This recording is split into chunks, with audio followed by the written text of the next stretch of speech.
La Bible révèle que la fin de toute chose est proche et que Dieu appelle tout homme à pouvoir se réjouir de la seconde venue de Jésus-Christ. L'objectif de cette présentation est de vous préparer à être du nombre de ceux qui gardent les commandements de Dieu et le témoignage, la foi de Jésus-Christ. Je vous salue fraternellement dans le nom de notre Seigneur Jésus-Christ. Le titre de la présentation de ce matin est « Prêcher la parole ». Mais avant d'entrer dans la matière, nous allons invoquer la présence de notre Dieu.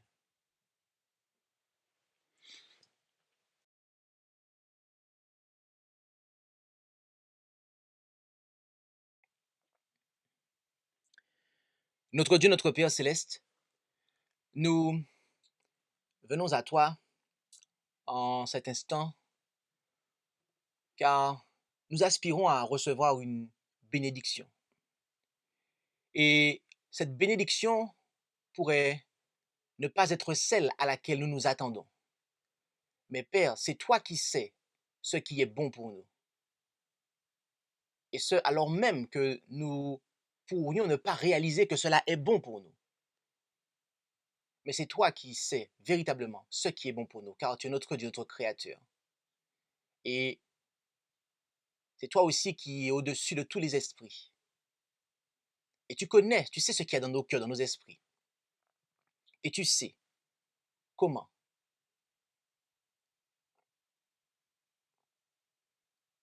nous prémunir d'une perte éternelle. Nous te demandons alors ta bénédiction durant cette heure. Que les cœurs soient disposés, que les puissances des ténèbres qui œuvrent pour perdre les âmes soient neutralisées et que les cœurs soient touchés et que par-dessus tout, Père, ton serviteur puisse être complètement effacé afin que ta gloire soit manifestée et que ton nom soit craint, respecté, révéré et qu'en Israël, on sache qu'il y a un Dieu vivant. Nous t'avons prié au nom de Jésus pour le pardon et la purification de nos péchés. Amen.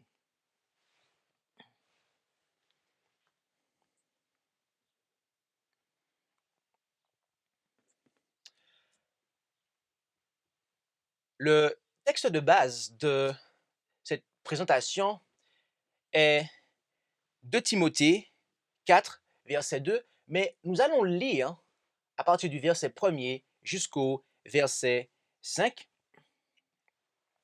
où il est dit « Je t'en conjure donc devant Dieu et devant le Seigneur Jésus-Christ, qui doit juger les vivants et les morts, l'heure de son apparition et de son règne.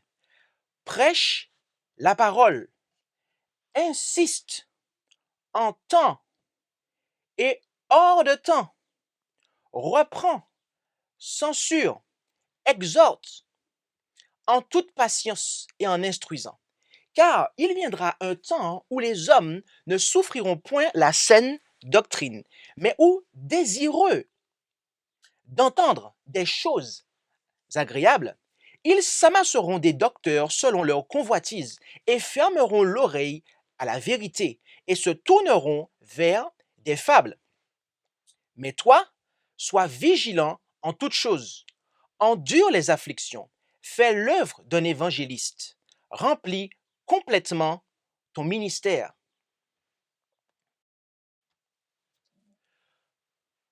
Paul donna ici à Timothée ses dernières instructions.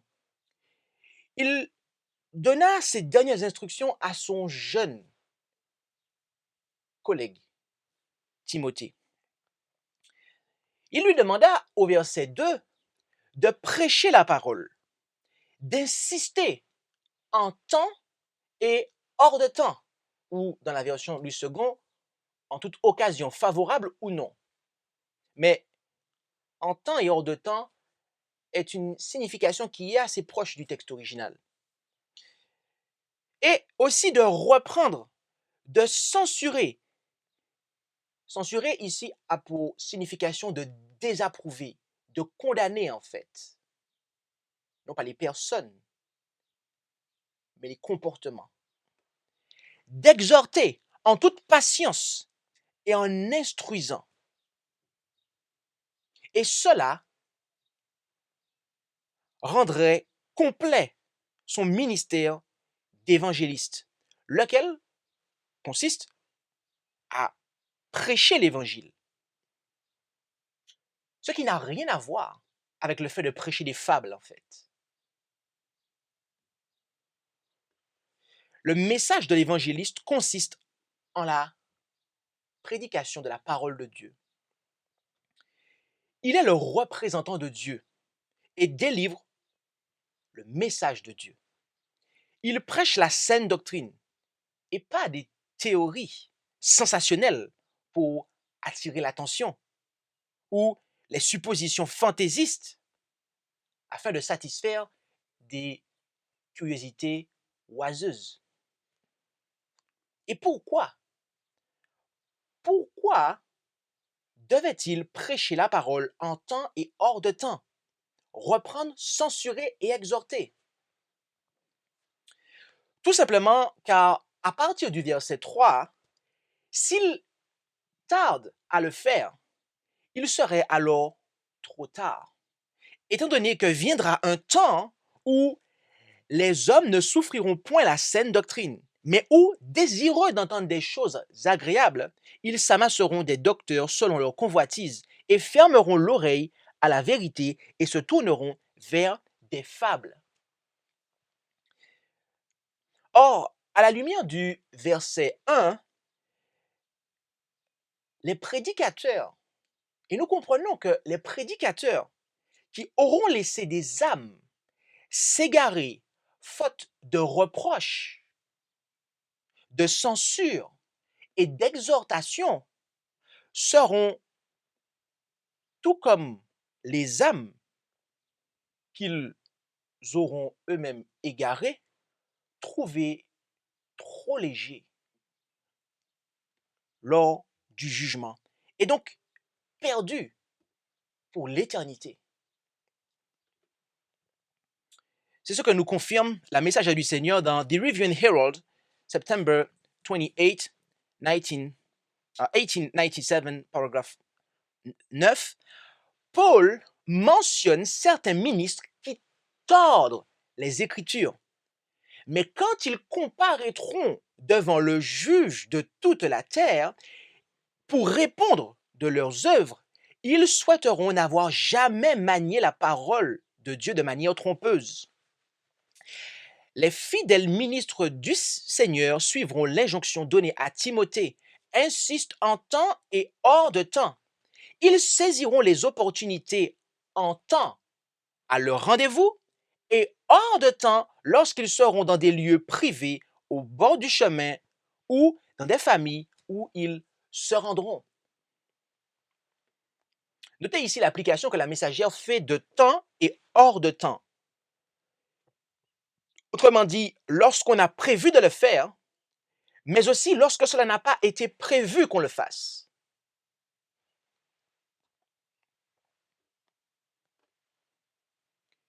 Et une autre déclaration mérite également notre attention.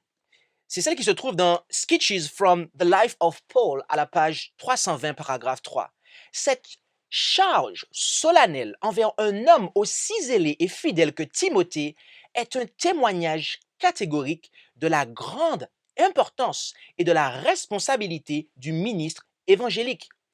L'apôtre convoque Timothée pour ainsi dire devant la barre de la justice infinie et de la manière la plus impressionnante le charge de prêcher la parole, non pas les coutumes ou les paroles des hommes, mais la parole de Dieu, la prêcher en insistant en temps et hors de temps, chaque fois qu'une opportunité se présente, aux heures indiquées et occasionnellement, aux grandes congrégations, au cercle privé, sur le chemin, au coin du feu, devant des amis et des ennemis, à une personne aussi bien qu'à plusieurs, qu'ils puissent parler en toute sécurité ou soient exposés à des épreuves et périls, à des reproches et à des pertes.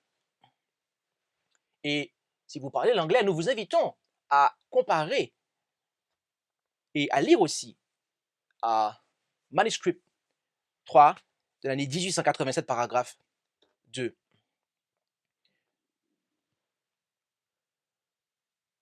Notez ici que il est à nouveau parlé de temps et hors de temps. Autrement dit, lorsqu'une opportunité se présente, c'est-à-dire occasionnellement, pour hors de temps, mais en temps, aux heures indiquées. Là où est-ce qu'on a un rendez-vous, là où est-ce que on doit parler de ça. Et elle poursuit en disant, aux grandes congrégations, au cercle privé.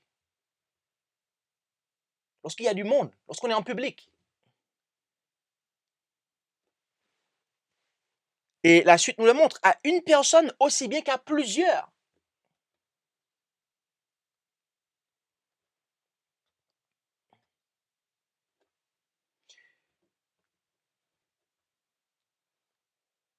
Tous les écrits que nous venons de lire dans la Bible, mais aussi dans l'esprit de prophétie, sont tous inspirés par l'amour. En effet, dans Lévitique 19, verset 17, les Israélites avaient reçu le commandement suivant. Tu ne haïras point ton frère dans ton cœur, tu reprendras ton prochain, et tu ne te chargeras pas d'un péché à cause de lui. Remarquez ce qu'il est dit ici. Tu ne haïras point ton frère dans ton cœur, mais tu reprendras ton prochain.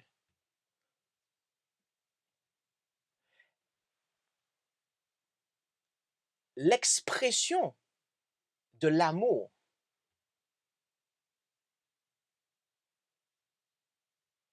c'est également aussi dans le fait de reprendre. Autrement dit, reprendre, c'est une expression de l'amour. Pourvu qu'elle soit faite avec douceur, bien évidemment. Mais notez-le, reprendre ici, c'est une expression de l'amour. Puisqu'on nous dit que tu ne haïras point ton frère dans ton cœur. Donc si je ne dois pas haïr mon frère dans mon cœur, je dois avoir de l'amour pour lui. Et donc c'est par amour pour lui que je vais le reprendre.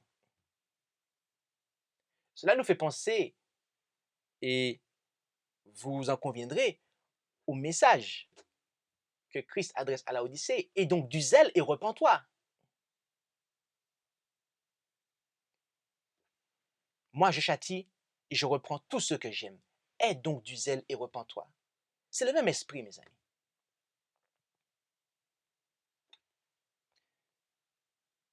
Mais il n'y a pas que par amour pour l'autre. Nous-mêmes aussi, nous avons quelque chose à gagner dans cette affaire. En effet, dans Ézéchiel, chapitre 33, versets 6 à 9, nous lisons « Si la sentinelle voit venir l'épée et ne sonne pas de la trompette, en sorte que le peuple ne se tienne pas sur ses gardes, et que l'épée vienne enlever la vie à quelqu'un d'entre eux, celui-ci aura été surpris à cause de son iniquité. Mais je redemanderai son sang à la sentinelle. Et toi, fils de l'homme, je t'ai établi comme sentinelle pour la maison d'Israël. Écoute la parole de ma bouche et avertis-la de ma part. Lorsque je dis au méchant, méchant, tu mourras certainement. Si tu ne parles pas pour détourner le méchant de sa voie, ce méchant mourra à cause de son iniquité. mais je te redemanderai son sang. Si au contraire tu avertis le méchant pour le détourner de sa voie, sans qu'il s'en détourne, il mourra à cause de son iniquité, mais toi, tu sauveras ta vie.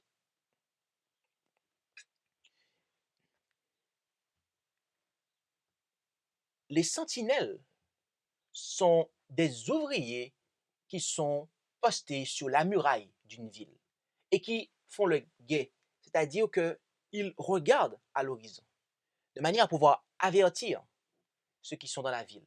Ce sont les protecteurs. Ils protègent la ville. Et il y a deux manières dont on peut le voir. La première application peut être pour ceux qui ont la charge du troupeau, les pasteurs, les ministres. Ils doivent avertir, car ils consultent la parole de Dieu. Ils doivent avertir le peuple, l'Église, des dangers. Mais cela peut bien évidemment faire allusion à chacun d'entre nous. Nous sommes tous, à un degré ou à un autre, des sentinelles. Puisque nous sommes les gardiens de notre frère. Tout du moins, nous devons l'être, si ce n'est pas le cas. Mais notez une chose ici, c'est que dans l'image, la sentinelle est postée sur la muraille. Tout le monde la voit.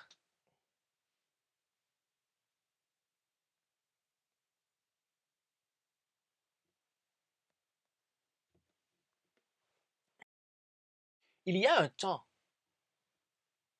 où il me faut reprendre quelqu'un en privé. Et ce temps, c'est lorsque la personne a commis un péché ou une erreur en privé. Ce qui est différent du temps où le péché ou l'erreur a été commise ou dite en public. Et là, il me faut répondre en tant que sentinelle, en public. En effet, en 1 Timothée 5, versets 20 et 21, nous lisons « Reprends devant tous ceux qui pêchent, afin que les autres aussi aient de la crainte. Je te conjure devant Dieu, le Seigneur, Jésus-Christ, et les anges élus, d'observer ces choses sans prévention et de ne rien faire avec partialité. » Notez ici l'instruction qui est donnée de reprendre devant tous. Et il faut le faire sans prévention, mes amis, de manière impartiale.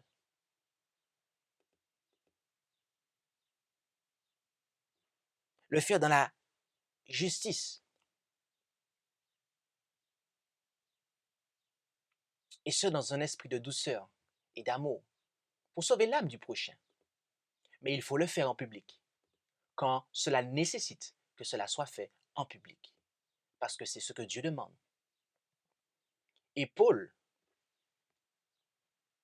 a accompli ce qu'il a lui-même enseigné à Timothée. En effet, en Galates chapitre 2, versets 11 à 14, il nous est dit « Or, quand Pierre, dit Paul, or quand Pierre vint à Antioche, je lui résistais en face, parce qu'il méritait d'être repris. Car avant que quelques personnes fussent venues de la part de Jacques, il mangeait avec les gentils. Mais dès qu'ils furent arrivés, il s'en retira et s'en sépara, craignant ceux de la circoncision. Et avec lui, les autres Juifs dissimulèrent aussi, de sorte que Barnabas même fut entraîné dans leur dissimulation. Mais quand je vis qu'il ne marchait pas droit selon la vérité de l'Évangile, je dis à Pierre, en présence de tous, si toi qui es juif, tu vis comme les gentils et non comme les juifs, pourquoi obliges-tu les gentils à judaïser? Notez que ici, Pierre usait de duplicité, et ce, en public, à tel point qu'il y en avait d'autres qui avaient été attirés derrière lui, qui avaient été entraînés, dont Barnabas. Et Paul, inspiré, sous l'inspiration divine, il n'est pas allé le reprendre en privé, en fait. Car ça aurait été de l'infidélité, à ce moment-là, de le reprendre en privé, puisqu'il avait fait cela en public.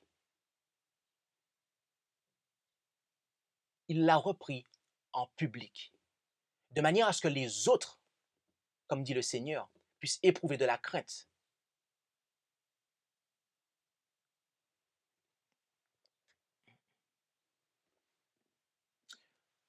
Arrivé à ce stade-là, on pourrait se dire, mais un péché, c'est quelque chose. Mais un enseignement dont on a à redire, c'est autre chose. Que dit la parole de Dieu? Que dit l'Éternel? Lisons 1 Timothée 1, versets 8 à 11. Or, nous savons que la loi est bonne pour celui qui en fait un usage légitime et qui sait que la loi a été établie non pas pour le juste, mais pour les méchants et les rebelles, pour les impies et les pécheurs, pour les gens sans religion et les profanes, pour les meurtriers de père et de mère et les homicides, pour les fornicateurs, les sodomites, les voleurs d'hommes, les menteurs, les parjures et tout ce qui est contraire à la saine doctrine, conformément au glorieux évangile du Dieu bienheureux dont la dispensation m'a été confiée. Notez ici que tout ce qui est contraire à la saine doctrine tombe sous le coup de la loi, en fait. Ça veut dire que du moment qu'un enseignement ne s'accorde pas avec la vérité de l'évangile, il est condamnable par la loi, en fait, et est mis au même rang qu'un péché. Vous pourriez ne pas maintenant voir ce que je suis en train de dire. En quoi pourriez-vous me dire un enseignement, un faux enseignement, un enseignement erroné est un péché? Tout simplement parce que l'enseignement erroné est une transgression du 9e commandement. En effet, en 1 Corinthiens 15, versets 14 et 15, il est dit « Et si Christ n'est point ressuscité, notre prédication est donc vaine, et votre foi aussi est vaine. Il se trouve même que nous sommes de faux témoins de Dieu, car nous avons rendu ce témoignage à l'égard de Dieu, qu'il a ressuscité Christ, lequel il n'a point ressuscité, si les morts ne ressuscitent point. » dit l'apôtre Paul.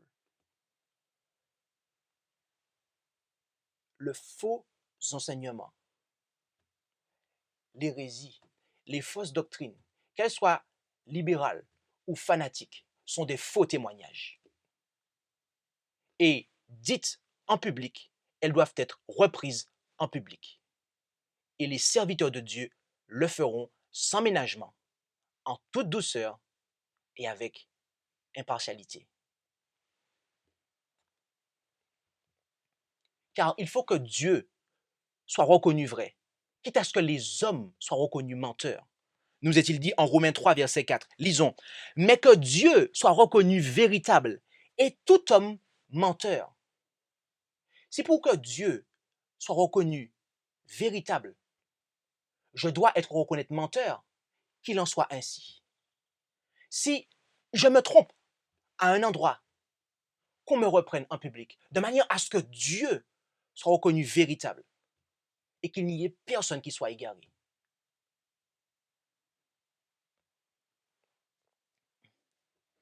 Et parfois, le reproche, bien que formellement exprimé avec douceur, peut au fond être sévère. Mais là encore, c'est Dieu qui le demande. En effet, en Tite 1, versets 10 à 14, il y a, en effet, principalement parmi ceux de la circoncision, beaucoup de gens indisciplinés, de vains discoureurs et d'imposteurs auxquels il faut fermer la bouche, qui pervertissent des familles entières, enseignant pour un gain honteux ce qui ne convient pas. Quelqu'un d'entre eux, leur propre prophète, a dit: les Crétois sont toujours menteurs, des méchantes bêtes, des ventres paresseux. Ce témoignage est véritable. Pour cette raison, reprends-les sévèrement, afin qu'ils deviennent saints dans la foi et ne s'attachent pas aux fables judaïques ni aux ordonnances des hommes qui se détournent de la vérité.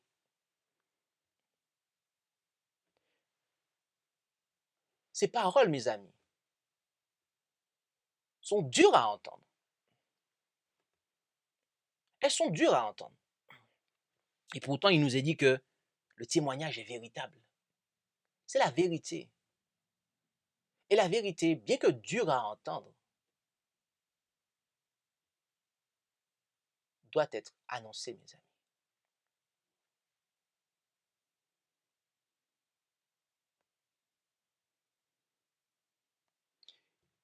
Les serviteurs de Dieu, les fidèles sentinelles,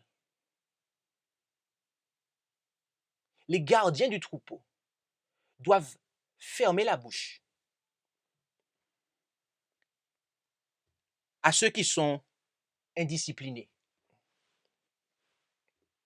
à ceux qui se croient permis. Ils se croient tout permis, devrais-je dire. Avec cette catégorie de personnes, surtout lorsqu'elles ont été prévenues, il faut agir sans ménagement et leur fermer la bouche devant tout le monde. Parce que c'est moi qui le demande?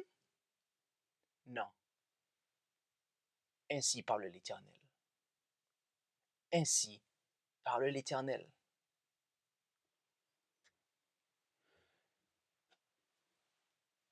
Arrivé à ce stade-là, nous pourrions ne pas voir l'amour de Jésus dans cette affaire. Nous pourrions nous dire que Jésus n'a rien à voir avec une manière d'agir, avec une telle manière d'agir. En êtes-vous sûr? Lisons ensemble. Matthieu 23, verset 33.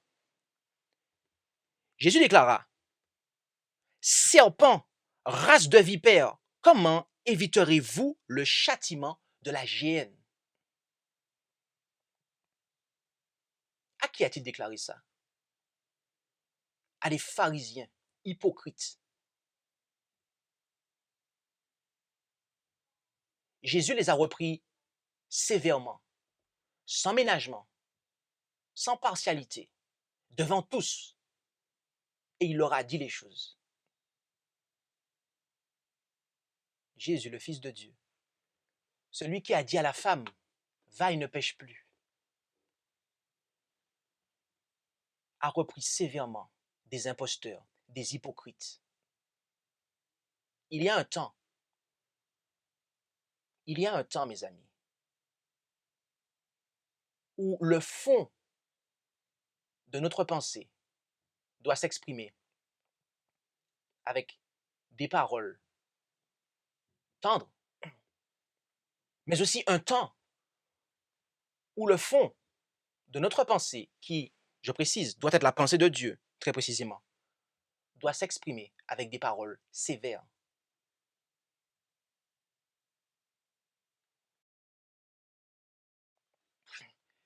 Et l'esprit qui animait Jésus était le même qui animait Jean-Baptiste.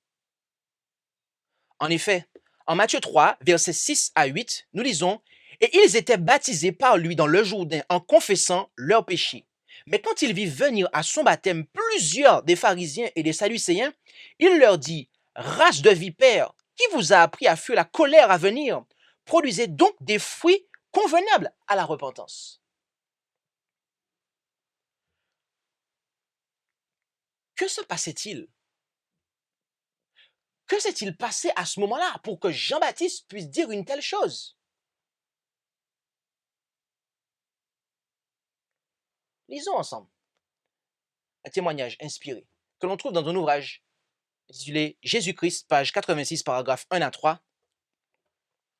Chefs et rabbins, soldats, publicains et paysans accouraient pour entendre le prophète. En un premier moment, l'avertissement solennel de Dieu jeta l'alarme dans les esprits. Nombreux furent ceux qui se repentirent et furent baptisés. Des personnes de tout rang se soumettaient aux exigences du baptiste dans l'espoir de participer au royaume annoncé. Beaucoup de scribes et pharisiens venaient confesser leurs péchés et demander le baptême. Ils s'étaient fait passer pour meilleurs que les autres hommes et avaient entretenu une haute opinion de leur piété au sein du peuple. Maintenant, les secrets de leur vie coupable étaient dévoilés. Mais le Saint-Esprit fit comprendre à Jean que plusieurs de ces hommes n'avaient pas une réelle conviction du péché. Ils étaient opportunistes. Ils pensaient que l'amitié du prophète leur assurerait la faveur du prince qui allait venir. En recevant le baptême des mains de ce jeune instructeur populaire, ils comptaient accroître leur influence auprès du peuple. Jean les reçut avec des paroles mordantes.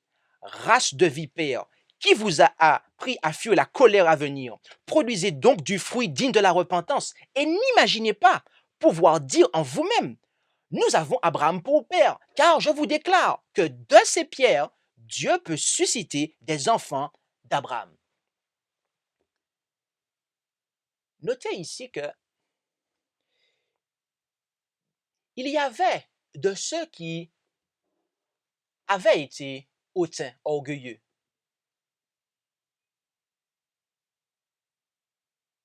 Hypocrites, et qui s'étaient repentis. Mais il y avait une autre classe qui venait, et ils demandaient le baptême à Jean. Mais qu'y avait-il dans leur cœur?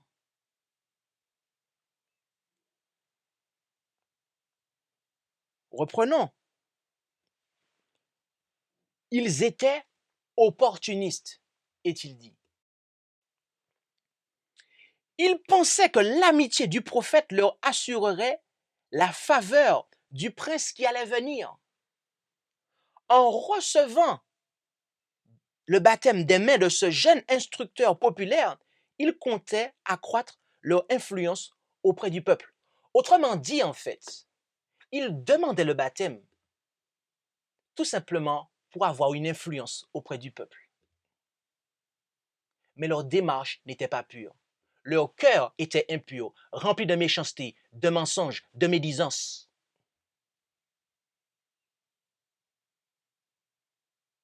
Et Jean a vu tout cela. Et Jean était un jeune homme. Il était un jeune homme. Et ces hommes qui venaient à lui, on peut le comprendre, puisque l'emphase est mise sur sa jeunesse. C'étaient des hommes à barbe blanche, plus âgés. Et ils pensaient qu'en venant auprès de ce jeune homme avec leur barbe blanche, sans doute, pouvons-nous imaginer, ça allait changer quelque chose. Mes amis, quand vous êtes animés de l'esprit de la puissance d'Élie comme Jean-Baptiste, la barbe blanche n'a aucune influence sur vous. Et la vérité, c'est la vérité.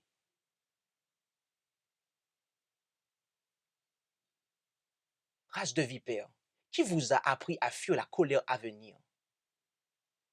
Déclara le prophète.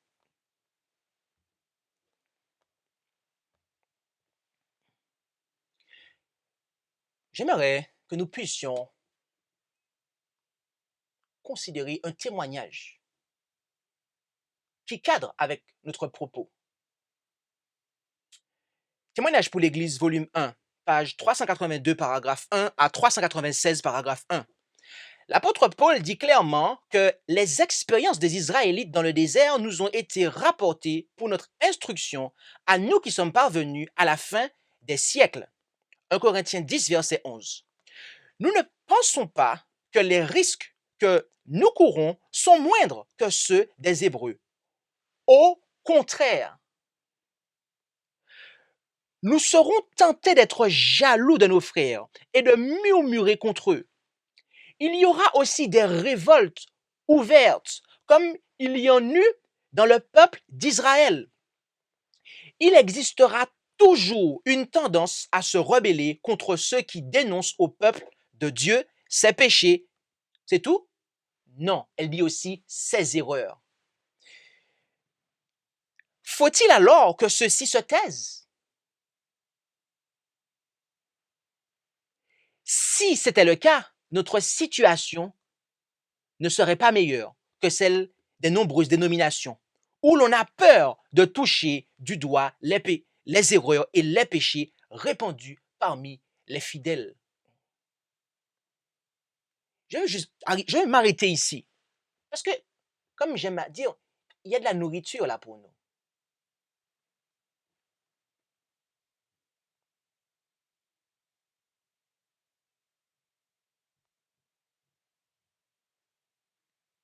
Les dangers qui étaient ceux des Hébreux dans le désert, Israël ancien, sont les mêmes pour nous aujourd'hui, mes amis. Il n'y a pas de différence. Jalousie. Je suis jaloux d'un frère ou d'une sœur. Murmure, mais aussi révolte. Cela va toujours exister, mes amis.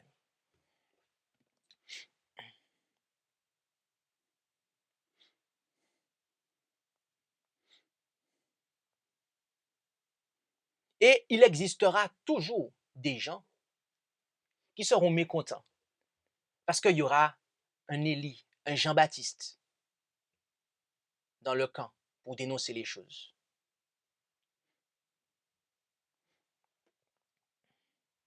Mais si il n'y a pas d'Élie, il n'y a pas de Jean-Baptiste dans le camp, qu'est-ce qui va se passer?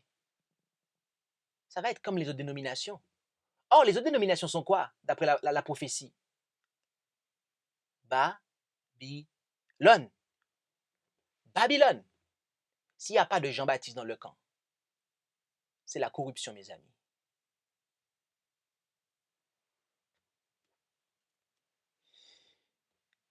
Poursuivons. Ceux que Dieu a choisis pour être des ministres de justice ont la responsabilité solennelle de dénoncer les péchés du peuple de Dieu.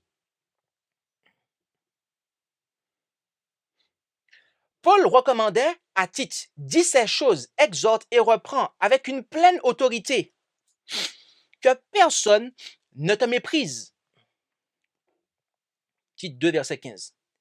Il existe toujours des gens pour mépriser celui qui ose stigmatiser le péché.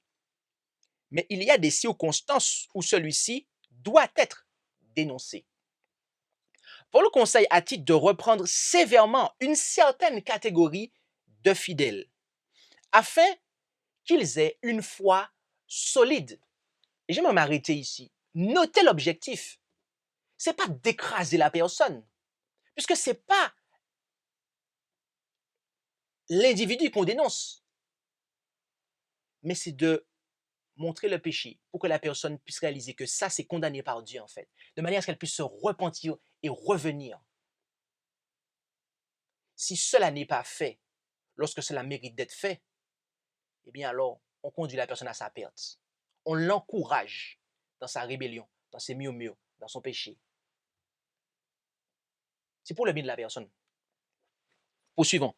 Des hommes et des femmes qui, avec leurs divers tempéraments, s'assemblent pour faire partie de l'Église, ont évidemment des traits de caractère particuliers et des défauts. Notez cela. Il y a des traits particuliers de caractère. Il y a des défauts. Continuons. Si ces défauts s'affirment, il sera nécessaire de dénoncer les fautes qui en résulteront. Si donc ceux qui occupent des postes de confiance ne censuraient et ne reprenaient jamais personne, on se trouverait bientôt dans une situation difficile qui déshonorerait Dieu. Mais comment les reproches doivent-ils être adressés? Écoutons la réponse de l'apôtre. Avec toute douceur et en instruisant. 2 Timothée 4, verset 2. Il faut rappeler le principe à ceux qui les transgressent. Je reprends. Il faut rappeler les principes à ceux qui les transgressent et ne jamais considérer avec indifférence les erreurs du peuple de Dieu. Encore une fois, notez qu'il y a péché et aussi erreur. Les deux, mes amis, peuvent être prises. Poursuivons. Il y aura toujours des hommes et des femmes qui mépriseront les reproches et s'élèveront contre eux, car il n'est pas agréable d'entendre parler de cet or.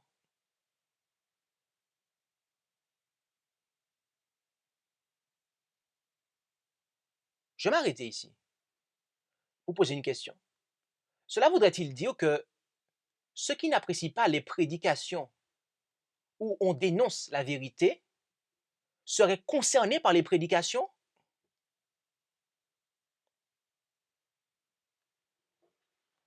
Poursuivons. Dans presque chaque cas où la répréhension est nécessaire, il y aura des gens à qui échappera entièrement le fait que l'Esprit du Seigneur a été attristé et que la cause de Dieu a été couverte d'opprobre.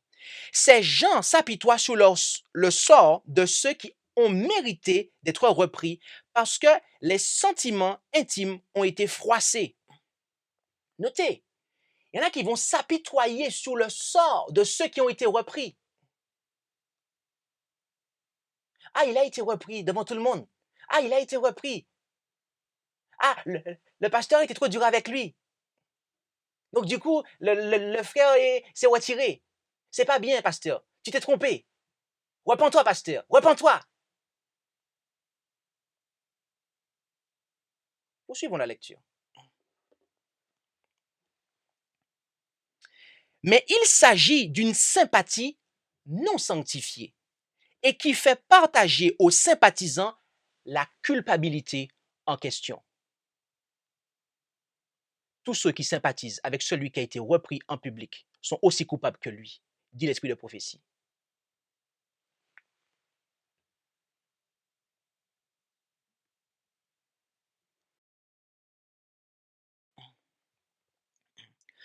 « 9 fois sur 10, si la personne dont la conduite a été censurée avait été laissée dans le sentiment de ses torts, elle serait arrivée à les apercevoir et aurait pu s'en corriger. 9 fois sur 10, est-il dit. Si on laissait la personne, il est dit qu'elle pourrait s'en apercevoir et se repentir. Mais cela ne peut pas arriver si elle a des soutiens.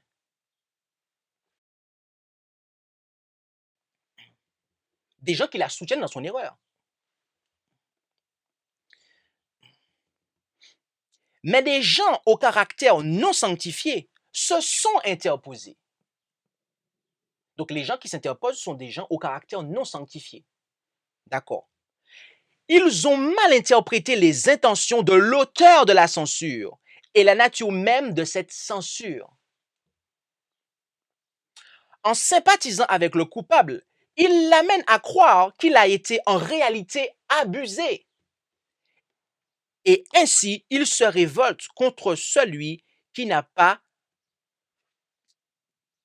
accompli son devoir. Ceux qui, fidèlement, s'acquittent de la tâche désagréable qui consiste à dénoncer au peuple de Dieu ses péchés parce qu'ils sentent leur responsabilité à cet égard, recevront la bénédiction du Seigneur. Dieu exige de ses serviteurs qu'ils soient toujours ponctuels dans l'accomplissement de sa volonté.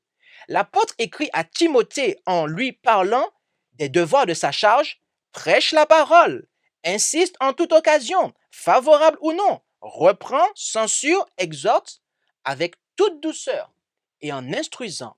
De Timothée 4, verset 2.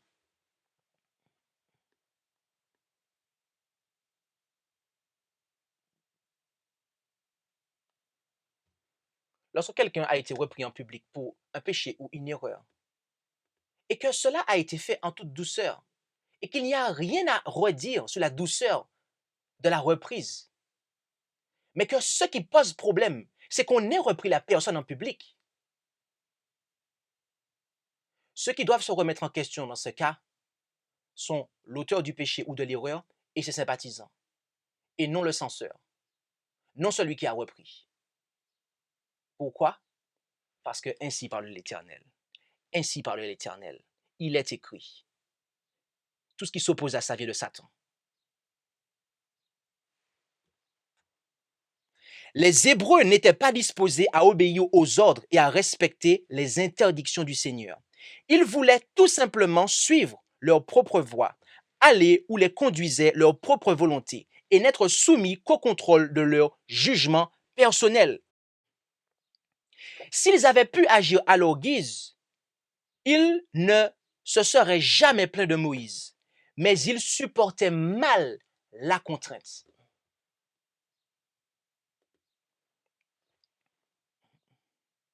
Est-ce pareil aujourd'hui? Parce qu'il y a un Moïse dans le camp que Dieu a assigné comme charge de mener le troupeau dans la Canaan céleste et que ce Moïse ne laisse pas faire le peuple. C'est pour cela qu'on lui en veut.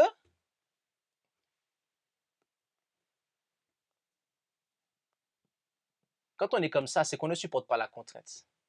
Or, la contrainte vient de Dieu. C'est Dieu qui dirige les choses en réalité. On voit un homme devant à la tête du peuple, mais en réalité, c'est Dieu qui conduit en fait. Pourvu que l'homme parle et agisse selon Dieu. Et à ce moment-là, on ne peut rien dire en fait. On ne peut pas dire que c'est un homme qui a décidé en fait. C'est Dieu qui a parlé, c'est Dieu qui a agi.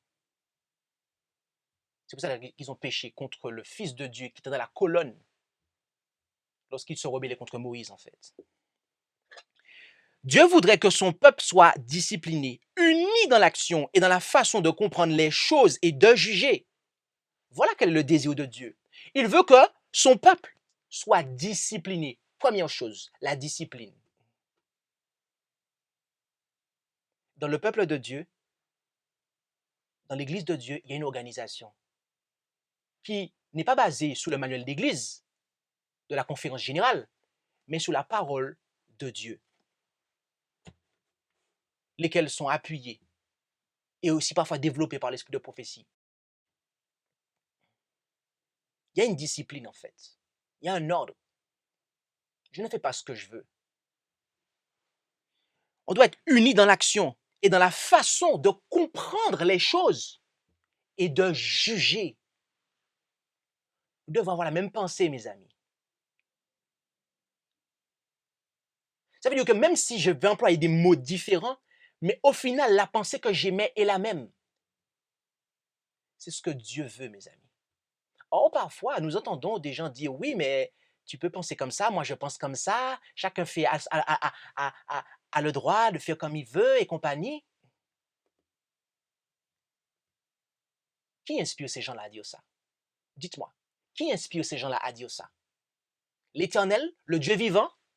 Ce n'est pas l'Éternel, le Dieu vivant. C'est les puissances des ténèbres qui inspirent quelqu'un à dire ça.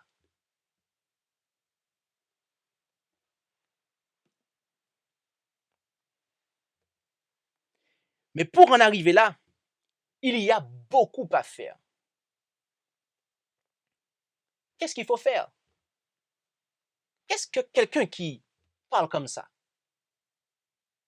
qui a les paroles du serpent sur sa bouche, doit faire?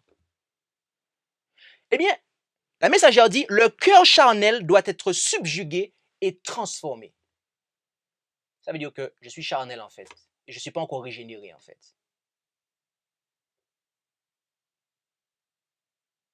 J'ai peut-être été baptisé, ou je veux peut-être me faire baptiser, mais en fait, je suis encore charnel en fait. Et j'ai besoin de transformation.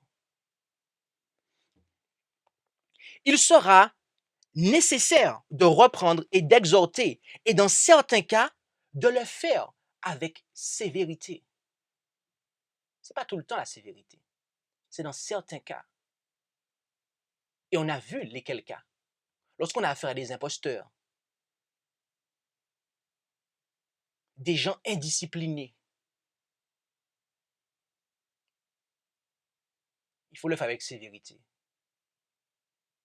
Et que personne ne dise à la sentinelle, tu agis mal. Que personne ne dise cela. Quand cela est fait dans ces conditions-là, que personne ne s'aventure à dire, sentinelle, tu agis mal. Où est l'amour de Jésus dans ça? Car ce serait du pur aveuglement que d'agir ainsi. Nous entendons dire, oh, je suis si sensible. Je ne puis supporter le moindre blâme. Notez les paroles. Je suis si sensible. Je ne puis supporter le moindre blâme. Autrement dit, il faut tenir compte de ma sensibilité.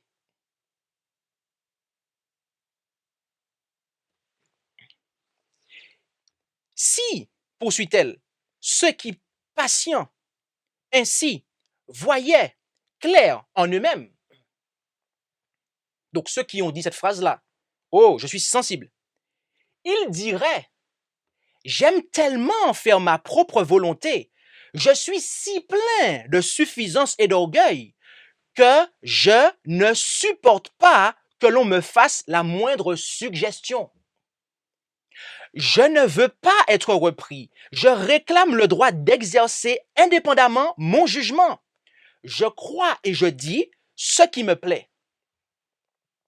Voilà en réalité ce qu'il y a dans le cœur, ce qu'il y a dans mon cœur, et je vais parler pour moi, et ce qu'il y a aussi dans ton cœur. Lorsque on met en avant sa sensibilité pour ne pas accepter le reproche. Je reprends. J'aime tellement faire ma propre volonté. Je suis si plein de suffisance et d'orgueil que je ne supporte pas que l'on me fasse la moindre suggestion. Je ne veux pas être repris. Je réclame le droit d'exercer indépendamment mon jugement. Je crois et je dis ce qui me plaît. Ces paroles qui sont, nous dit l'esprit de prophétie, dans le cœur de celles et ceux qui jouent la carte de la sensibilité pour justifier la non-acceptation d'une censure, d'un reproche public. En fait, ces paroles n'ont rien de chrétien, en fait. Elles sont tout simplement la manifestation du moi, en fait. C'est le moi. Il n'y a pas de conversion, en fait. Jésus n'est pas là-dedans, en fait. Et mes amis, cela est déplorable, véritablement. Car nous aspirons tous à voir Jésus en nous, se manifester en nous. Et il n'est pas trop tard.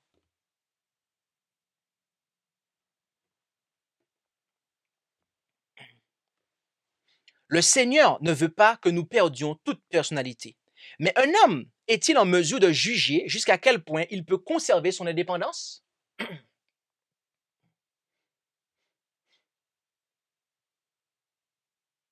Je suis indépendant. Mais jusqu'où suis-je indépendant? Jusqu'où suis-je indépendant?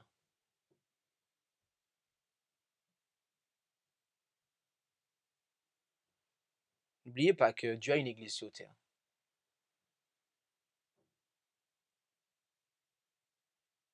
Et que l'indépendance va forcément avoir des limites quand on parle d'église. Et que je ne peux pas faire ce que je veux, en fait. Parce que si je fais ce que je veux, je vais corrompre le peuple de Dieu, en fait. Par mon comportement égoïste. Pierre exhorte, poursuivons, ses frères en ces termes. De même, vous qui êtes jeunes, soyez soumis aux anciens. Quand on parle des anciens ici, c'est presbyterios. C'est-à-dire, ce n'est pas les anciens aux cheveux blancs. C'est ceux qui ont la charge de l'œuvre, en fait. Ceux qui ont été consacrés, en fait. Les ministres, en fait. D'accord? Les anciens. Ceux qui ont la charge du troupeau, très précisément. OK? Et tous, dans vos rapports mutuels, revêtez-vous d'humilité, car Dieu résiste aux orgueilleux, mais il fait grâce aux humbles. 1 Pierre 5, verset 5. L'apôtre Paul, de son côté, recommande aux chrétiens de Philippe l'unité et l'humilité. Si donc il y a quelque consolation en Christ, s'il y a quelque soulagement dans la charité, s'il y a quelques unions d'esprit, s'il y a quelque compassion et quelque miséricorde, rendez ma joie parfaite, ayant un même sentiment, un même amour, une même âme, une même pensée. Ne faites rien par esprit de parti ou par vaine gloire, mais que l'humilité vous fasse regarder les autres comme étant au-dessus de vous-même. Que chacun de vous, au lieu de considérer ses propres intérêts, considère aussi ceux des autres. Ayez en vous-même les sentiments qui étaient en Jésus-Christ. Philippiens 2, versets 1 à 5. Ailleurs, Paul dit encore que la charité soit sans hypocrisie. Ayez le mal en horreur. Attachez-vous fortement au bien. Par amour fraternel, soyez pleins d'affection les uns pour les autres. Par honneur, usez de prévenance réciproque. Romains 12, versets 9 et 10. Enfin, il dit aux Éphésiens, soumettez-vous les uns aux autres dans la crainte de Christ. Éphésiens 5, verset 21. L'histoire des Israélites nous enseigne que le plus grand danger que courent les hommes, c'est de se tromper eux-mêmes.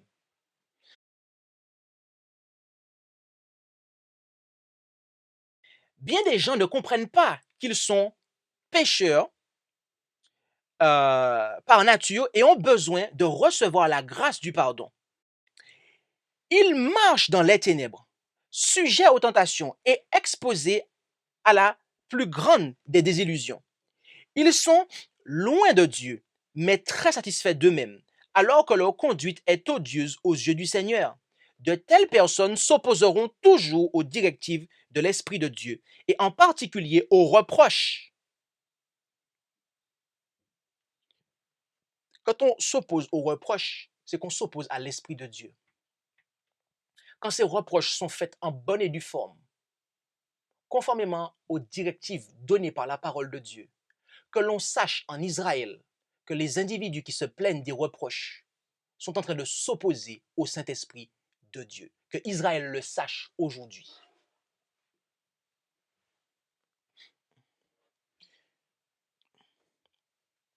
Elles ne désirent pas, poursuit-on, on poursuit, elles ne désirent pas qu'on les trouble.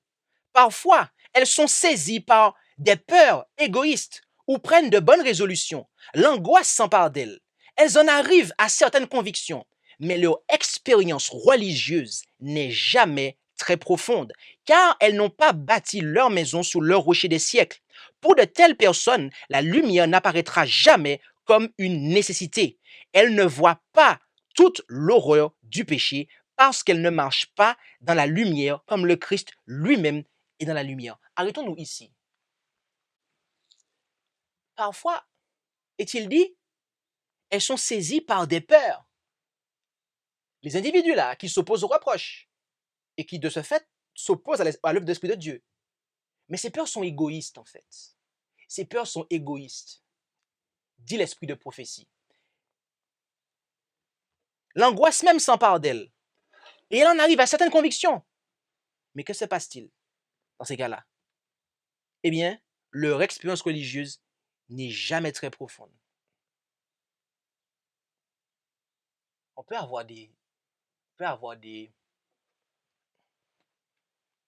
toutes sortes d'enseignements sur sa bouche, en fait. On peut connaître bien beaucoup de sujets, en fait, savoir le présenter, savoir toutes sortes de choses. Je peux le faire, mais est-ce que mon expérience religieuse est profonde? L'esprit de prophétie dit que non, en fait. Elle dit que non. Pour de telles personnes, et on va jusqu'à dire, la lumière n'apparaîtra jamais comme une nécessité. Elle ne voit pas toute l'horreur du péché. Pourquoi? Mais pourquoi? Parce qu'elle ne marche pas dans la lumière comme le Christ est lui-même dans la lumière.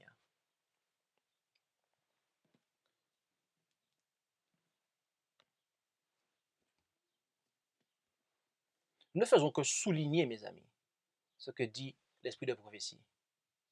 Il n'y a pas d'invention humaine ici.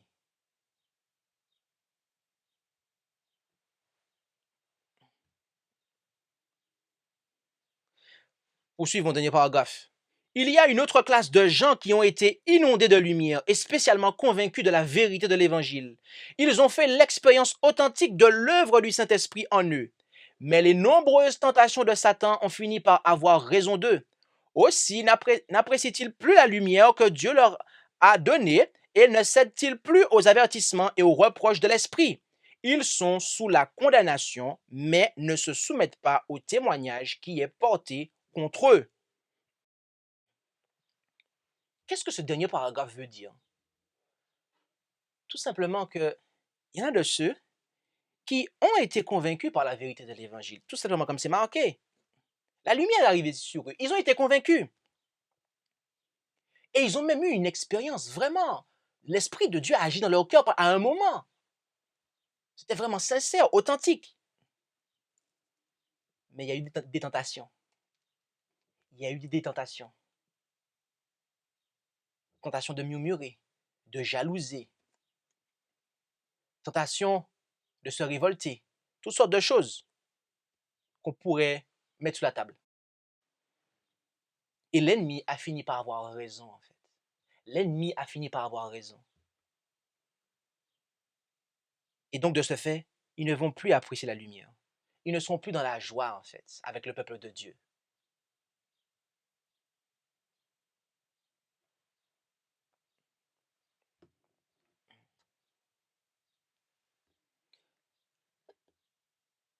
La teneur du message de Jean-Baptiste était notamment la suivante. Matthieu 3, versets 1 et 2. En ce temps-là, Jean-Baptiste vint prêchant dans le désert de Judée et disant, « Repentez-vous car le royaume des cieux est proche. » Notez, mes amis, qu'il s'agit d'un message de repentance. Le message qui devait préparer la première venue de Jésus. Ce n'était pas un message qui venait caresser les oreilles des Juifs. C'était un message de repentance, mes amis. Et Jésus lui-même a eu ça dans sa bouche. Repentez-vous. La même pensée qui animait Jean-Baptiste, la même pensée qui animait Jésus. Il n'y avait pas de différence, en fait. C'est le même esprit, en fait.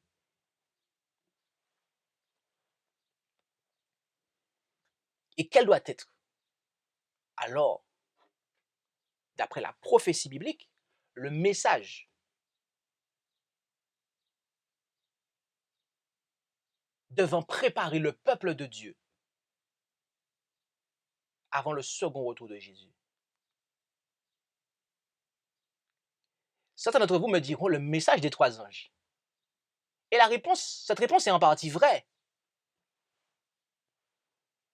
Mais le message des 3 anges est aussi destiné au monde. Mais la question portait sur le peuple de Dieu. Quel est le message à donner au peuple de Dieu? Quel message les croyants ont besoin? Apocalypse 3, versets 14 à 22. La dernière église. Écrit aussi à l'ange de l'église de Laodicée. Voici ce que dit l'Amen, le témoin fidèle et véritable, le principe de la création de Dieu. Je connais tes œuvres. Je sais que tu n'es ni froid ni bouillant. Oh, si tu étais froid ou bouillant. Ainsi, parce que tu es tiède, ni froid ni bouillant, je te vomirai de ma bouche. Car tu dis, je suis riche, je me suis enrichi et je n'ai besoin de rien, et que tu ne connais pas que tu es malheureux et misérable et pauvre et aveugle et nu. Il s'agit d'un message de repentance, mes amis. Lorsque vous considérez tout particulièrement du verset 14 jusqu'au verset 17, d'un message de repentance.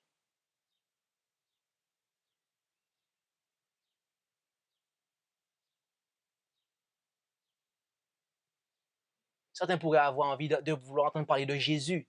Je veux qu'on me parle de Jésus. Parle-moi de Jésus. Parle-moi de Jésus. Jean-Baptiste était venu préparer la voie de Jésus. Jean-Baptiste savait très bien comment préparer les gens pour qu'ils puissent entendre parler de Jésus. C'est d'abord la repentance. Parce que si on n'accepte pas le message de Jean-Baptiste, qui est le type du message du premier ange, craignez Dieu, donnez-lui gloire, on ne pourra pas accepter le message suivant, en fait. Le message de Jésus n'aurait eu aucun effet sur le cœur des Juifs si d'abord Jean-Baptiste n'avait pas prêché son message. Tout comme le message du troisième ange n'a aucun effet sur le cœur des gens qui n'ont pas au préalable accepté le message du deuxième mais aussi du premier ange, très précisément. Puisque le deuxième est une simple déclaration de la condition de ceux qui ont rejeté le message du premier ange. d'Apocalypse 14, nous parlons. Nous parlons ici des anges d'Apocalypse 14, si vous ne connaissez pas.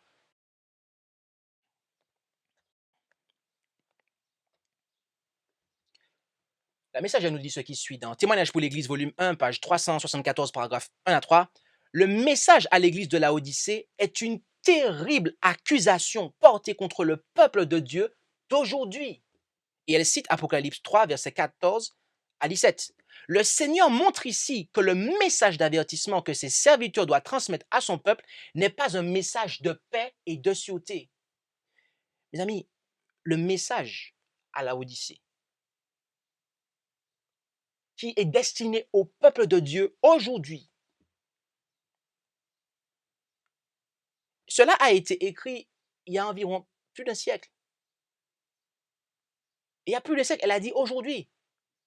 Or, il y a plus de siècle. Aujourd'hui, on était sous la période de Laodicée. Et Jésus n'est pas encore revenu. Donc, nous sommes toujours sous la période de Laodicée. Donc, quel autre message voulons-nous entendre parler dans l'Église, en fait? Un message où on dit aux gens que tout va bien? Non. Le message à Laodicée, mes amis, c'est le message à Laodicée. C'est une terrible accusation. Et ce n'est pas un message de paix et de sûreté. Oh, pasteur, j'aurais aimé entendre des messages où on parle d'autre chose, ou ceci ou cela. Écrit à l'ange de l'église de Laodicée. L'ange représente le messager de l'église, celui qui a la charge de l'église. Le corps enseignant, plus largement, c'est le message qu'il faut donner. Jésus a dit à ses serviteurs qui sont dans l'église quel message qu'il faut donner. Et les fidèles serviteurs vont prêcher ce message et pas autre chose. Je dois vous dire que, et c'est arrivé à de nombreuses reprises, juste un témoignage. Il y a de ceux qui sont déjà venus me voir. C'est arrivé à de nombreuses reprises pour m'influencer, pour que je puisse changer mon message. Parce que ce que je disais les concernait. Et ils m'ont encouragé à prêcher sur tel sujet. Pour pas que je continue à prêcher chaque sabbat les sujets que j'abordais. Je dis bien, c'est arrivé plus d'une fois. Mais toutes les fois où ça m'est arrivé, j'ai continué de plus belle parce que je savais que je faisais la volonté de Dieu.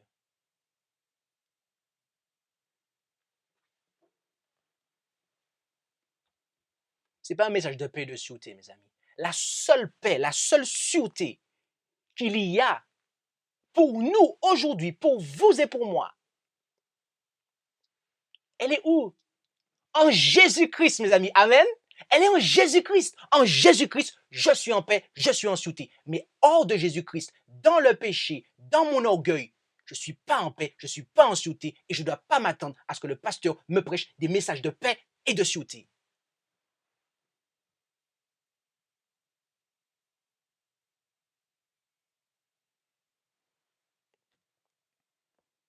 Témoignage pour l'Église, volume 1, page 546, paragraphe 3. Le message à Laodicée s'applique au peuple de Dieu qui prétend croire à la Trinité, c'est ça? Qui prétend croire aux doctrines de l'Église de Babylone, aux doctrines du Conseil œcuménique des Églises. Le message à Laodicée, dit-elle, s'applique au peuple de Dieu qui prétend croire à la vérité présente. Mes amis, chers frères et sœurs bien-aimés, vous prétendez croire à la vérité présente? Bien sûr que oui, sinon vous ne seriez pas là aujourd'hui. Ce message s'applique à vous et à moi. Ce n'est pas pour les autres, c'est pour vous et pour moi. C'est ça qu'il nous faut entendre. C'est ce message-là qu'il nous faut entendre. La plus grande partie de ce peuple est tiède et manque de zèle. Dieu désire que des hommes se mettent à l'œuvre pour corriger cet état de choses et se tiennent comme de fidèles sentinelles au poste du devoir. Il leur a donné la lumière sur chaque point pour les instruire, les encourager et les affermir dans certains cas. Néanmoins, ceux qui devraient être fidèles, loyaux, animés d'un zèle fervent, aimables, connaissant Jésus et l'aimant sincèrement, seconde l'ennemi, affaiblissant ainsi et décourageant ceux que le Seigneur emploie pour poursuivre son œuvre. Le mot tiède s'applique à cette classe de gens. Ils prétendent aimer la vérité et ils manquent de piété et de ferveur chrétienne. Ils n'osent pas se donner entièrement et courent le même risque que les incroyants, car ils ne veulent pas mourir à eux-mêmes et se conformer fidèlement aux principes de leur foi. Notez ici qu'il y a des gens, en fait, qui secondent l'ennemi, en fait, dit-elle. Dans la vérité présente, il y a des gens qui secondent l'ennemi.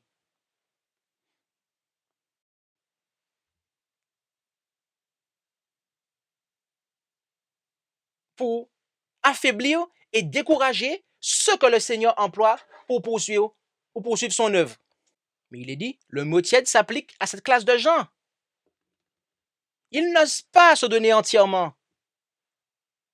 Ils ne sont pas tout entiers au Seigneur. C'est pour ça. Voilà la raison, en fait.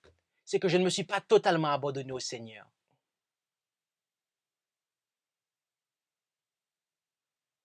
Vous savez, pour être un bon serviteur dans les églises nominales, qu'elles soient catholiques, protestantes,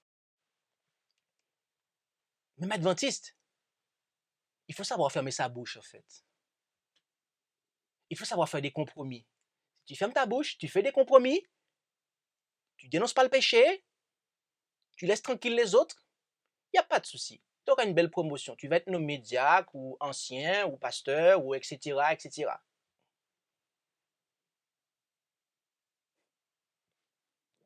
Où est Jésus dans ça, en fait? Où est Jésus dans ça? Il est dehors de ça. Il n'est pas là-dedans, en fait. Jésus n'est pas là-dedans. Pour être un serviteur dans la vérité présente, par inversement et par contraste, il faut savoir aborder les sujets, même si ça déplaît aux gens, même si vous perdez des dîmes et des offrandes, parce qu'il y a une église tout entière qui s'est retirée parce que ce que vous dites ne lui plaît pas, vous continuez à prêcher votre message et les conséquences, vous les laissez à Dieu. C'est ça, être un messager dans la vérité présente. Et pas autrement, en fait.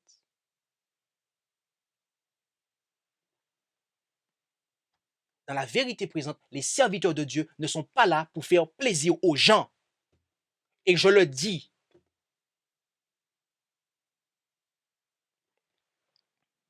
Ne venez pas taper les épaules, figurativement parlant, des jeunes ministres de l'Évangile, dans l'espérance qu'ils vont changer leur message pour vous faire plaisir. Dans l'esprit et dans la puissance d'Élie, ils vous diront, produisez donc des fruits dignes de la repentance. Prophète et roi, et on va conclure. On entame la conclusion. Prophète et roi, page 102, paragraphe 3 à 103, paragraphe 4. Quand entendrons-nous à nouveau dans l'Église résonner les messages de reproche? Tuez cet homme-là, de Samuel 12, verset 7. Ces paroles sur lesquelles on ne pouvait se méprendre furent prononcées par Nathan lorsqu'il s'adressait à David. On les entendait, je reprends, on les entend bien rarement aujourd'hui du haut de la chair. Rarement aussi les lit-on dans les journaux. Si elles étaient répétées plus fréquemment, nous verrions alors la puissance de Dieu se manifester parmi les hommes. Les serviteurs de l'Éternel ne se plaindraient plus de travailler en vain. S'ils se repentaient de leur tendance à approuver le mal et de leur désir de plaire aux hommes, attitude qui conduit à la suppression de la vérité. Notez que là, nous faisons une pause ici.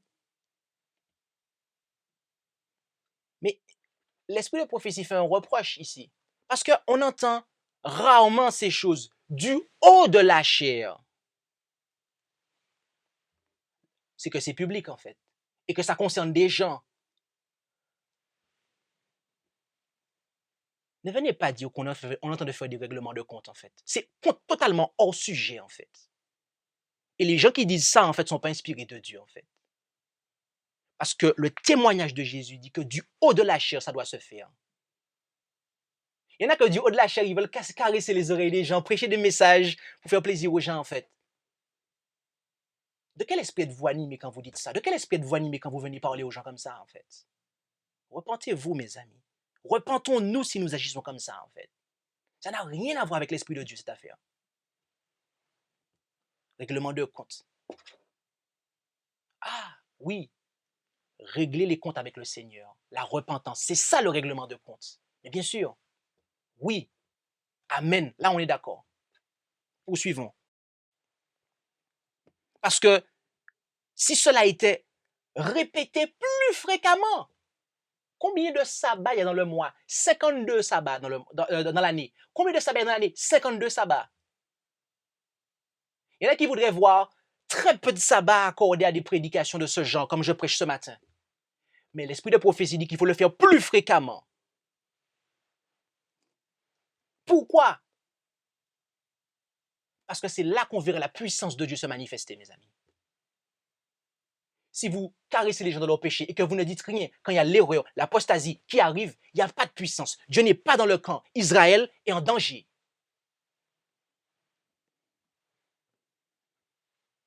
Et après, on va se plaindre. Ah, mais j'ai travaillé en vain. Et pourquoi? Pourquoi se plaindre d'avoir travaillé en vain? Parce qu'on a été infidèle. On a prêché la vérité à des gens. On a prêché la vérité à des gens. Mais après, les gens ne sont plus. Pourquoi?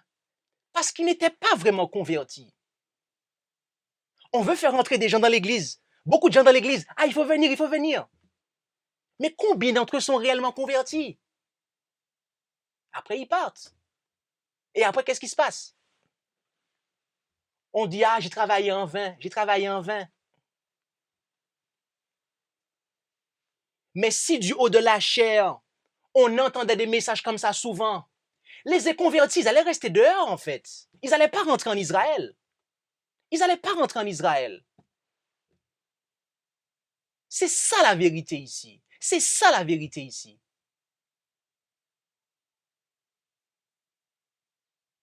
Par voie de conséquence, ça ne sert à rien de dire « Ah, ils sont peu nombreux » ou « Ah, il y a du monde qui est parti, etc. » Mais qui est-ce qui est parti? Des inconvertis qui sont partis. Et pourquoi il y en a peu qui restent? C'est parce qu'ils sont affermis dans la vérité, tout simplement, en fait. Et nous prions. Et il faut prier lorsqu'il y a des gens qui s'en vont. Il faut prier pour leur repentance, pour leur conversion, pour qu'ils soient affermis. Et pour qu'ils délaissent les péchés d'orgueil, les péchés d'égoïsme, les péchés d'idolâtrie des hommes. Parce qu'il y en a qui idolâtrent des hommes. Et quand il y a un homme qui fait une bêtise, on va le suivre parce qu'on l'a idolâtré.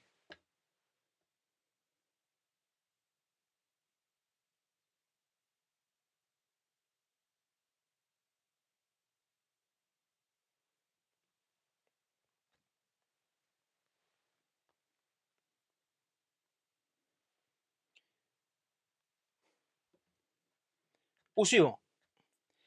Les messagers du Seigneur qui cherchent à plaire aux hommes et s'écrient « Paix, paix », alors qu'il n'y a point de paix, devraient humilier leur cœur devant Dieu, qu'ils demandent pardon pour leur hypocrisie et leur lâcheté. Quand on prêche des messages de paix, c'est de l'hypocrisie et de la lâcheté. Ce n'est pas l'amour du prochain, poursuit-elle, qui leur fait édulcorer leur message, mais plutôt leur propre satisfaction et leur tranquillité personnelle. Le véritable amour cherche d'abord à honorer le Seigneur, puis à sauver les âmes.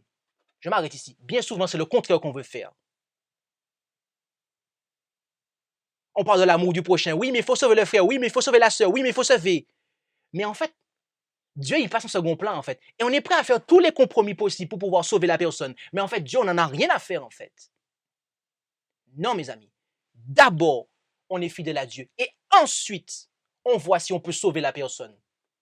Parce que des fois, il peut s'avérer que la personne n'a pas envie d'être sauvée et qu'elle n'a plus envie de marcher dans la vérité présente telle qu'elle a été donnée à la loi et au témoignage.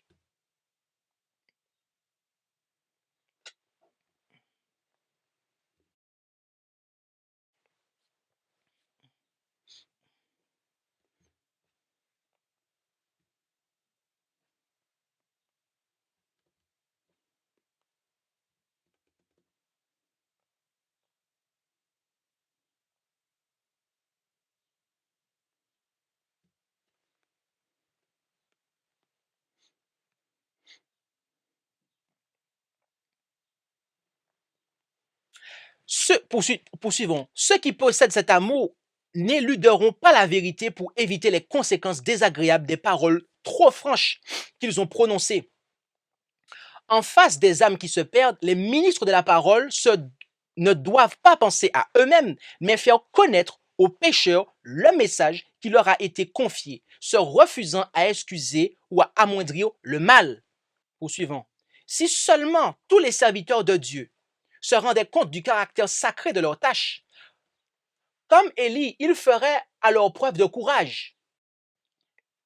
En tant que messagers du ciel, ils assument de terribles responsabilités. Il leur faut reprendre, censurer, exhorter avec toute douceur. De Timothée 4, verset 2.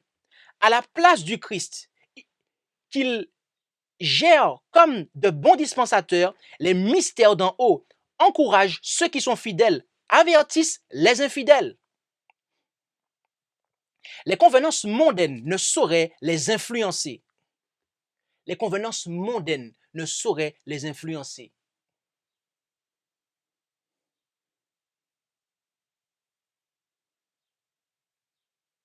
Il y a moins d'argent qui rentre dans les caisses du ministère.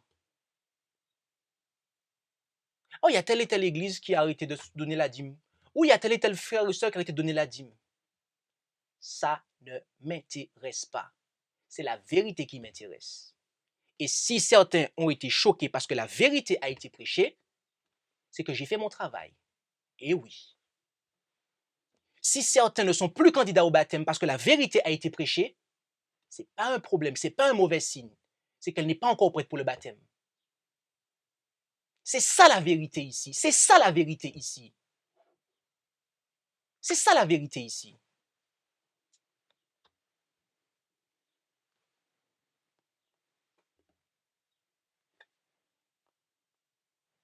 Les serviteurs de Dieu ne mettront pas l'Église de Dieu en danger en faisant rentrer des faux frères ou en laissant des faux frères exercer leur influence. Non, non, non. Parce que le jour que ça se passe en Israël, c'est qu'il n'y a plus de serviteurs de Dieu en fait. C'est que c'est un mercenaire qui travaille pour de l'argent.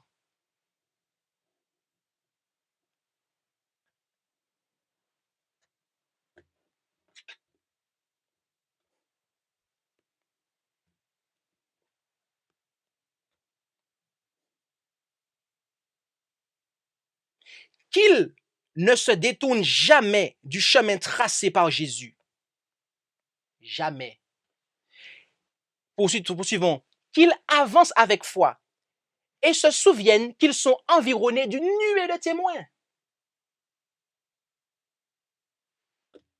On en parle de cette nuée de témoins. Hébreux 11, ceux qui ont eu la foi.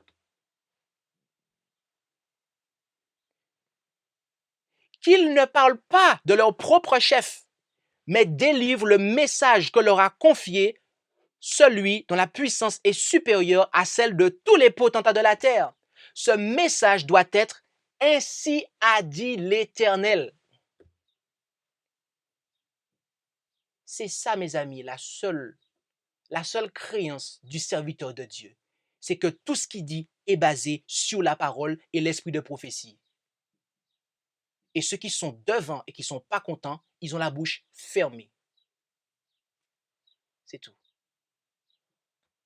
Dieu réclame des hommes comme Élie, Nathan, Jean-Baptiste, des hommes qui proclament son message sans tenir compte des conséquences qui en résultent, des hommes qui répandent courageusement la vérité, bien que cela entraîne le sacrifice de tout ce qu'ils possèdent.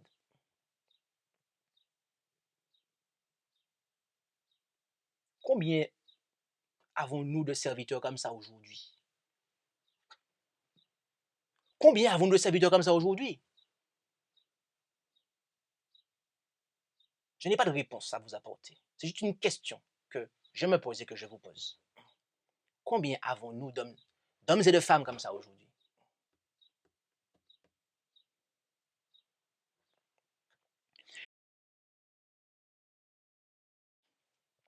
Dieu ne peut employer des hommes qui, au moment du danger, alors que leur influence, leur force, leur courage sont indispensables, craignent de prendre position pour ce qui est juste. Il y a une déclaration, je m'arrête ici. Il y a une déclaration, la messagère dit que ceux qui ne comprennent pas l'œuvre que Jésus fait dans le ciel, autrement dit le sanctuaire, ils ne peuvent pas occuper la position que Dieu leur a assignée en fait. Mes amis, il n'y a pas que l'incompréhension du sanctuaire qui fait de moi quelqu'un qui est inapte à œuvrer pour Dieu. Le fait de fermer ma bouche alors que Dieu me dit de parler. Lorsqu'il y a un danger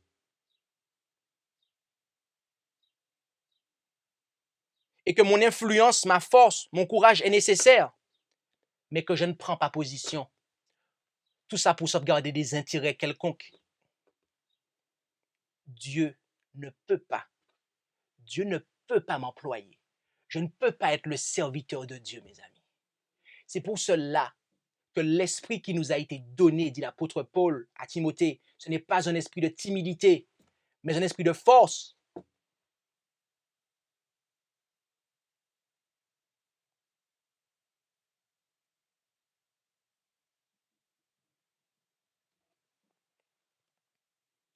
Je vous pose une question. Est-ce que vous voulez être employé par Dieu?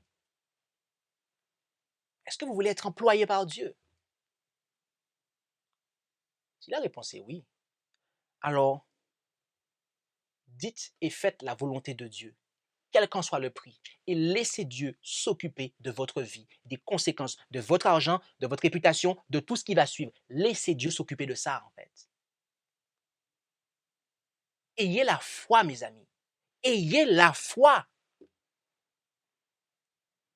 que celui qui nourrit les oiseaux, que celui qui habille l'herbe des champs prendra soin de vous.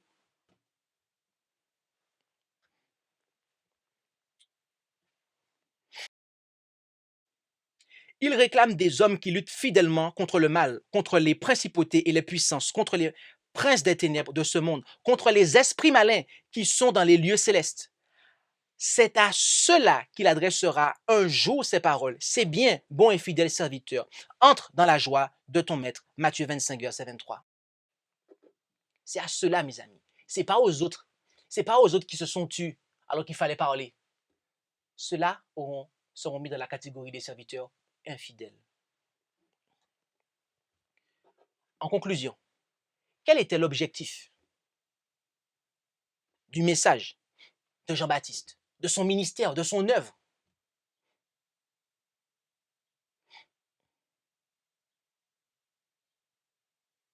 La réponse se trouve en Luc 1, versets 13, 16 et 17. Mais l'ange lui dit, Zacharie, ne crains point, car ta prière est exaucée, et Élisabeth, ta femme, t'enfantera un fils, et tu lui donneras le nom de Jean. Verset 16. Il convertira plusieurs des enfants d'Israël au Seigneur leur Dieu. Et il marchera devant lui dans l'esprit et avec la puissance d'Élie pour tourner les cœurs des pères vers les enfants et les rebelles à la sagesse des justes, afin de préparer au Seigneur un peuple bien disposé. L'objectif du message de Jean-Baptiste, l'objectif de son ministère, la mission de son ministère, c'est de préparer un peuple au Seigneur bien disposé. Or, le message à la fin des temps qui nous indique la bonne disposition du peuple, ce sont les commandements de Dieu et la foi ou le témoignage de Jésus-Christ. C'est pour cela que les ministères que Dieu inspire aujourd'hui préparent un peuple pour garder les commandements de Dieu et la foi de Jésus-Christ. Ils préparent un peuple bien disposé, c'est-à-dire qu'ils vont garder les commandements de Dieu et la foi de Jésus-Christ, mes amis. Et ce sont ces gens-là qui préparent un peuple pour la seconde venue de Jésus.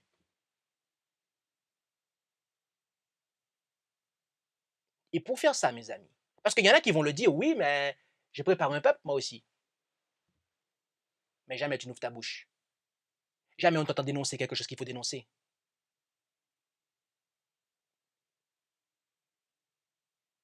Que prépare-t-on quand on fait ça, en fait? On prépare un peuple mal disposé, mal disposé. Il faut savoir mettre le doigt sur quelque chose lorsque ça mérite d'être mis le doigt dessus, en fait. Même si ça dérange, en fait. La repentance. Si les gens ne se sont pas repentis et détournés de leurs péchés, lorsque Jésus revient, ils sont perdus, en fait. Donc j'ai prêché à quoi? Ma prédication a servi à quoi? Quel peuple a résulté de l'œuvre de mon ministère? Zéro. Des pécheurs, des inconvertis. J'ai créé un groupe, une église, j'ai fondé des églises, des groupes d'inconvertis. À quoi ça sert? Ça ne sert à rien. Ça ne sert à rien. J'ai travaillé en vain. Et moi-même, je serai perdu. Le pire, c'est que moi, avec ces gens-là, on sera perdu. C'est ce qu'on veut? C'est ce qu'on veut?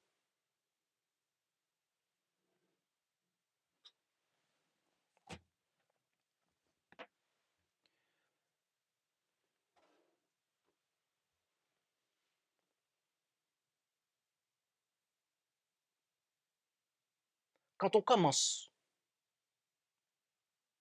son ministère dans le compromis, on le termine dans le compromis. Et quand on commence son ministère dans l'esprit et dans la puissance d'Élie, on le termine dans l'esprit et dans la puissance d'Élie.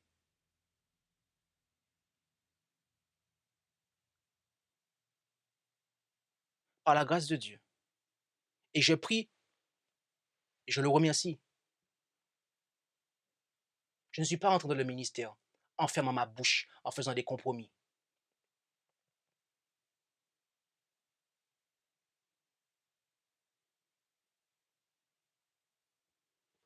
Et je ne continuerai pas dans le ministère autrement.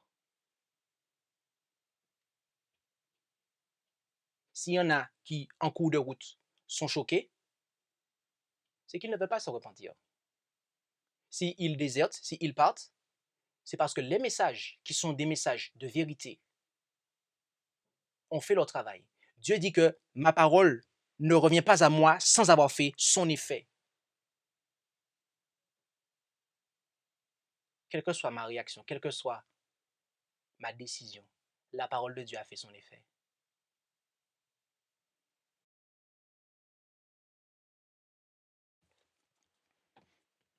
Ceux qui veulent des églises remplies, bondées, et que c'est leur objectif, sont de mauvais ouvriers. Et un jour, ils auront des comptes à rendre pour ça. Mes amis, la question que le Seigneur nous pose aujourd'hui, c'est quelle prédication aimons-nous entendre? Quel genre de message apprécions-nous? Qui sont les pasteurs que nous aimons? Qui sont les messagers que nous aimons? Ceux qui nous caressent l'oreille avec des enseignements qui nous confortent?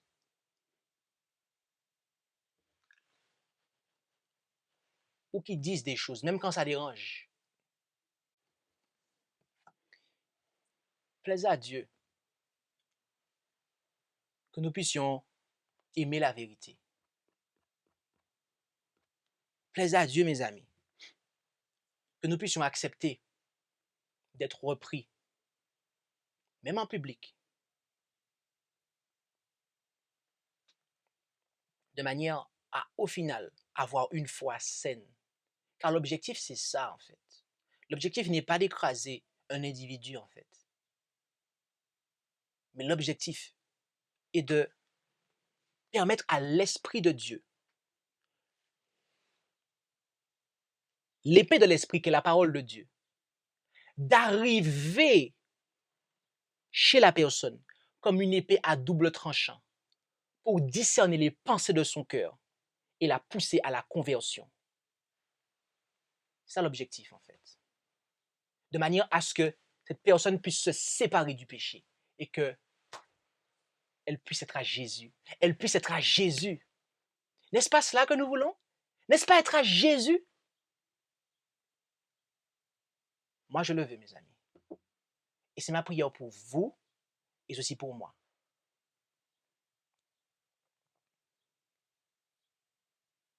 C'est pour cela que nous sortons l'épée de l'esprit qu'est la parole de Dieu, du fourreau, et que nous l'appliquons sans ménagement, et que nous laissons l'épée faire son travail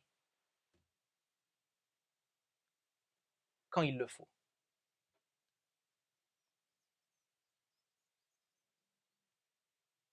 Puissions-nous faire partie de ceux qui se préparent pour le retour de Jésus, de ceux qui sont bien disposés en gardant les commandements de Dieu et la foi, le témoignage de Jésus-Christ.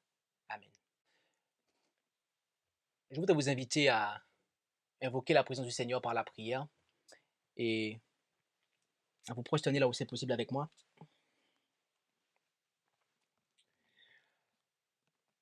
Notre Dieu, notre Père céleste, tu nous instruis quant à ta volonté pour nous. Et tu nous dis qu'il viendra un temps où il sera trop tard pour détourner les pécheurs du sentier funeste sur lequel ils se seront engagés. C'est pour cela que tu nous demandes, en tant que tes serviteurs et tes servantes, d'agir fidèlement à cet égard et d'enseigner, de reprendre, de censurer, d'exhorter en toute douceur, de manière à pouvoir redresser et te permettre par ton esprit d'agir pour que le pécheur puisse se repentir, se convertir et se séparer de son iniquité. Car tu ne veux qu'aucun périsse, mais que tous parviennent à la repentance. Alors, aide-nous à pouvoir accepter d'être repris et d'accepter que d'autres soient repris, sans venir regimber ou dire que cela a été injuste. Et aide-nous aussi, Père, à être tes fidèles serviteurs et servantes qui, lorsque cela est nécessaire, reprennent aussi, car tu reprends, Jésus nous dit qu'il reprend et il châtie tous ceux qu'il aime. C'est pour cela que nous devons avoir du zèle et nous repentir lorsqu'on est repris, car c'est la manifestation de ton amour. C'est ainsi, Père, que tu veux que nous puissions exprimer aussi ton amour, reprendre quand cela est nécessaire. Alors, nous te demandons ta bénédiction sur chacun d'entre nous. Agis dans les cœurs, que les cœurs en ce matin puissent être touchés, que tout ce qui a jusqu'ici empêché à ton esprit d'agir, Père, puisse être enlevé au nom de Jésus. Il y a parfois trop de sentiments en nous, trop d'émotions qui ne sont pas sanctifiées et qui t'empêchent par ton esprit d'agir dans les cœurs. Que tout cela puisse être enlevé au nom de Jésus et que la puissance de la prédication de la parole, de ta parole, puisse agir dans les cœurs et que des pécheurs puissent être amenés à la conversion.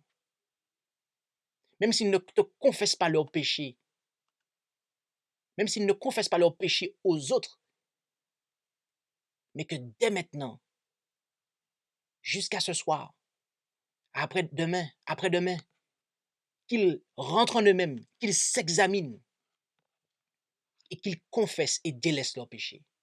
Car on ne se moque pas de Dieu. Et on ne peut pas mentir au Saint-Esprit qui agit dans l'Église, qui parle à ton Église. Ton Église qui fait ta volonté. Alors, agis, Père. Au nom de Jésus, nous t'en prions. Amen. Merci d'avoir écouté cette présentation avec intérêt. Pour plus d'informations, consultez notre site internet lereste.org et suivez-nous sur Facebook ainsi que sur YouTube à @lereste. Vous pouvez aussi nous contacter par email à info@lereste.org ou par téléphone au +33 6 12 60 13 69.